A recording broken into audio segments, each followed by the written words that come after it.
don't even know where to start with visions. Holy crap. It was hot. That's for damn sure. Christy, this is a funny story people will probably like. So my shop out here, obviously I don't have AC in it. I mean, I barely have heat right now. So we were working out here for, going to Visions, like the first 2 months before Visions, it seemed like it was 110 degrees out every day. And so I would work in the shop every day. I don't even remember what I was working on, building cars, fabbing cars, something with cars. I know that much. So I spent, every day working on cars, and it was, torturously hot out there, drinking like a case of water a day, it seemed like.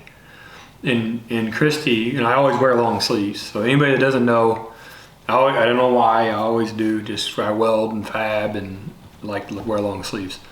So my wife was like, I can't believe you're doing that. You're crazy. You kill yourself. It's so hot. And I'm like, no, it's like race prepping, and just preparing my body to be in a fire suit all day and be 110 degrees all day. Like, it's just normal. It's no big deal.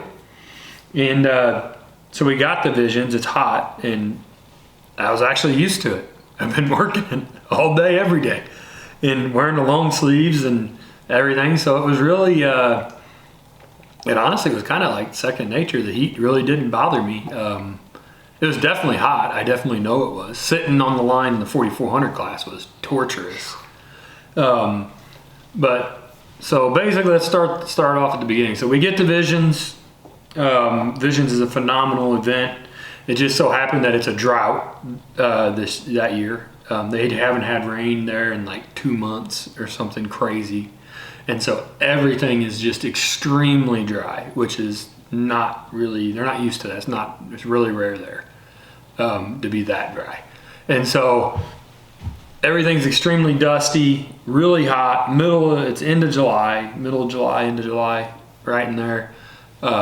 It's a week-long event, and for me, it's one of my biggest events. I run UTV endurance race, 4900 class. I run 4400 endurance race.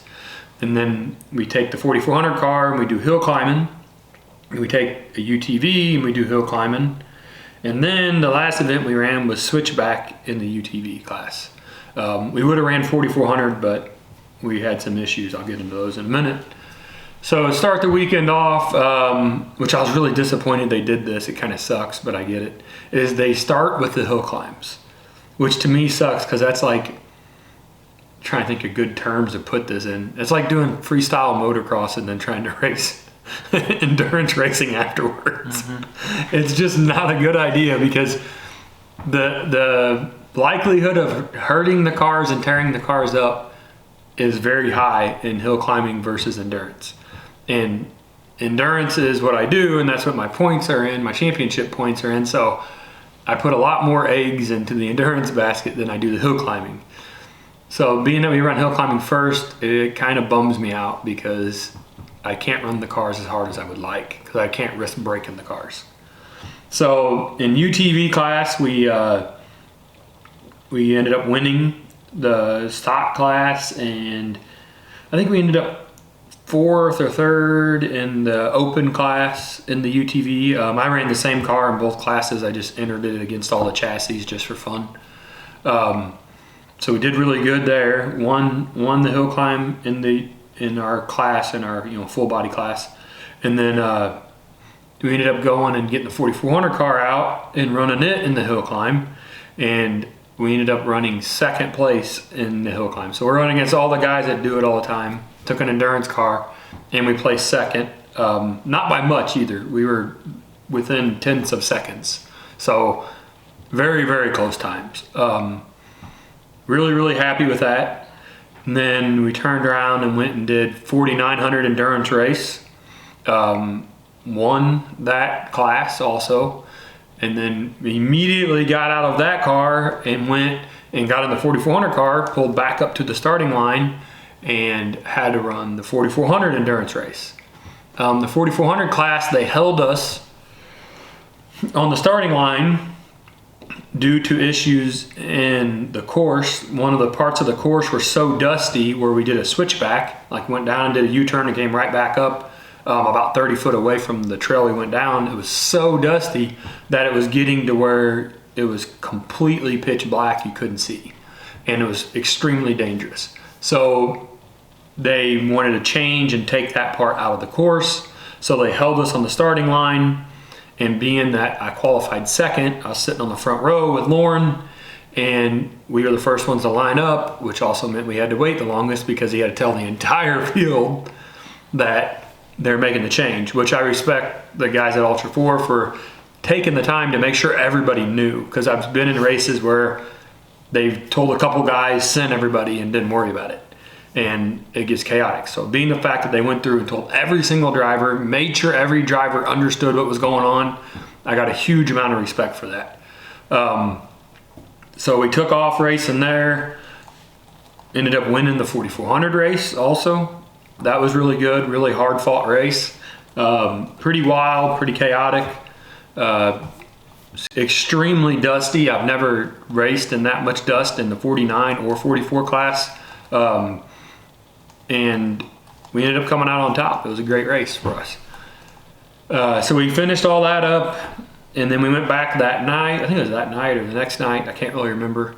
And we raced the switchback racing. I'm trying to think here. So we took the car I did the hill climbs in, and the UTV went down, lined up, ran it. We were going to do the 4400 car, but with all the dust and stuff, we were a little concerned that the motor was hurt and stuff, just because of how much dust and everything, and I didn't have a new air filter or nothing for it. So we opted out of running the 4400 car to try to save the motor, which inside story is we didn't save the motor. Because it just turned out, we just prolonged how quick it was going to blow up.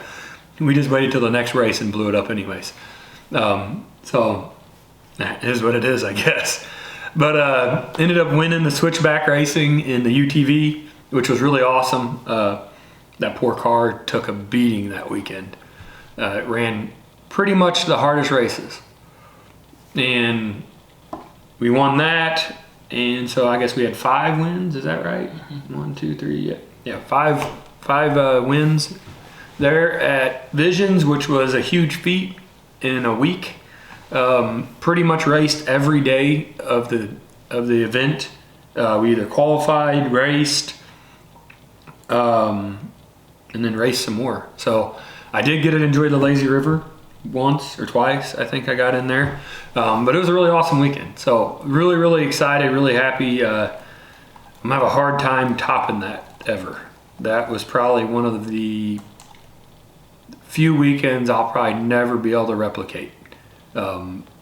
Winning that many events back to back with that much competition. I would say that's probably the biggest thing is I've won a lot of events and done a lot of trophies in one weekend, but never with that amount of competition.